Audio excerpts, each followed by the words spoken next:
আজকে খেলাম বছরের প্রথম কদবেল মাখা। আর এগুলো আমাদের হাট থেকে নিয়ে আসা হয়েছে, প্রায় 30 টাকার মতো দাম নিয়েছে।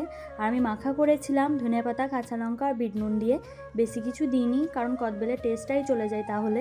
আর মোটামুটি ভালোই হয়েছিল খেতে। এখন তো কদবেল ভালো মিষ্টি হবে না, কারণ এখন কাঁচা কদবেলগুলোই বাড়িতে রেখে পাকানো হচ্ছে। আর গাছ পাকা কদবেলের তো আলাদাই স্বাদ হয়।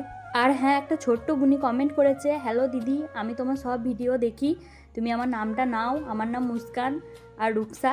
আমি তোমাকে মুস্কান বলেই ডাকবো। আর আমার ভিডিও দেখার জন্য অনেক অনেক অনেক থ্যাংক ইউ মুস্কান, এইভাবেই আমার পাশে থেকো। তারপর আমার বর আবার নিয়ে চলে এসেছিলো চিকেন চাপ। এগুলো সব আমার নানা কিনে দিয়েছে। নানা বলতে আমার বরের নানা, প্রায় 8টার মতো চিকেন চাপ কিনে দিয়েছে। আর আমি চিকেন চাপ খেতে খুবই পছন্দ করি, বিরিয়ানি হলে তো আর কোনো কথাই নেই। কিন্তু আজকে বিরিয়ানি খাওয়ার মন ছিল না, ওই জন্য শুধু চিকেন চাপ দিয়ে কাজ চালিয়ে নিলাম।